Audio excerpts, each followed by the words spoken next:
In section 5.2, we learn about the definite integral. This is one of the two main ideas in calculus. The first one is the derivative, and the second one is the integral.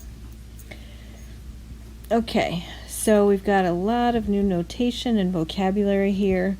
We have a function defined for x between a and b. We divide the interval from a to b into n subintervals of equal width. That is our delta x of b minus a over n.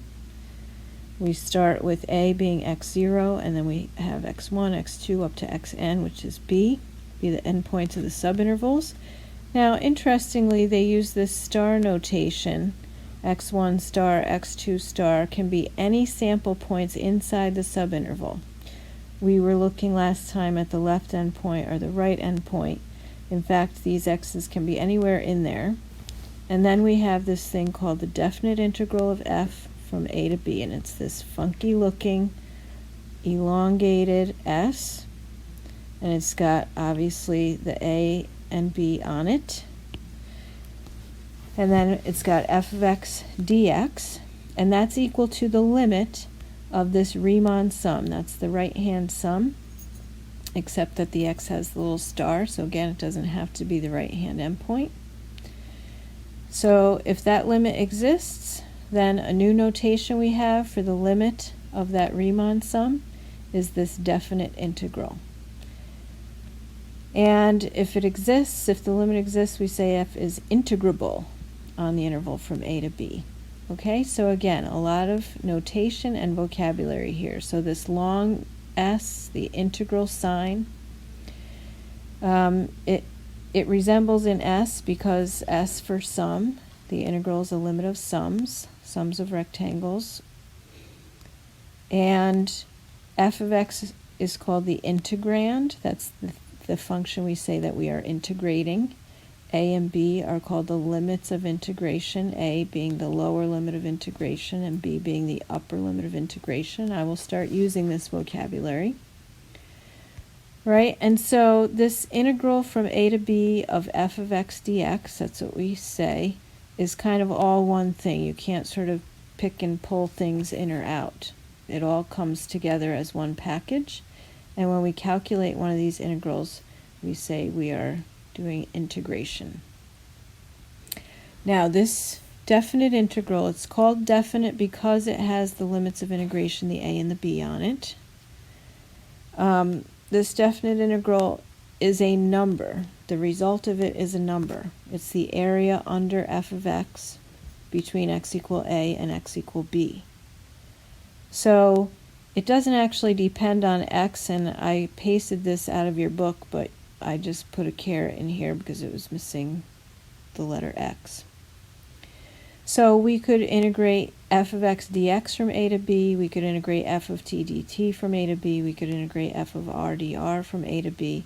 It doesn't really matter what letter we use there. Okay, now, the thing is that if f of x takes on both positive and negative values, because in section 5.1 we basically just considered f of x being greater than or equal to 0, but f of x could fall under the horizontal axis as well. And in that case, we count the areas below the horizontal axis as negative. So we can interpret this definite integral, as it says here, as a net area, right? So any areas that are below the x-axis get counted in as negatives. So for example, if together we have these two blue regions, right? However much area that is, we'll call that A1. And trying to keep the same colors here as close as I can. That area underneath the horizontal axis we'll call A2. Then, as it says, if we integrate from a to b, f of x dx, we're going to take area A1, the total of the blue area, and we're going to subtract from that A2, the total of the tannish area. Okay, suppose in this second picture that A2, let's say that is an amount of area, say that's an area of 8. I'm just making that up. And suppose that A1 is an area of, I don't know, say 2. Then if we were to integrate from 0 to 3, and again, let's just say this function is f of x. If we were to integrate f of x dx from 0 to 3, we'd actually have to take the positive area 2 minus the area 8, and in fact get a negative 6.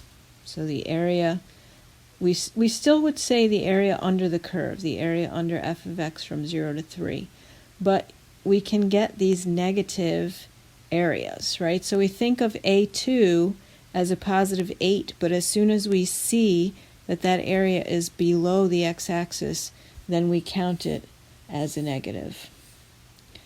Now I'm asking you to read section 5 through section 5.2 through example 1. You don't have to read the subsection on evaluating integrals. Make sure you read example 2 part A very well, but you can skip part B. Make sure you read example 4 very well.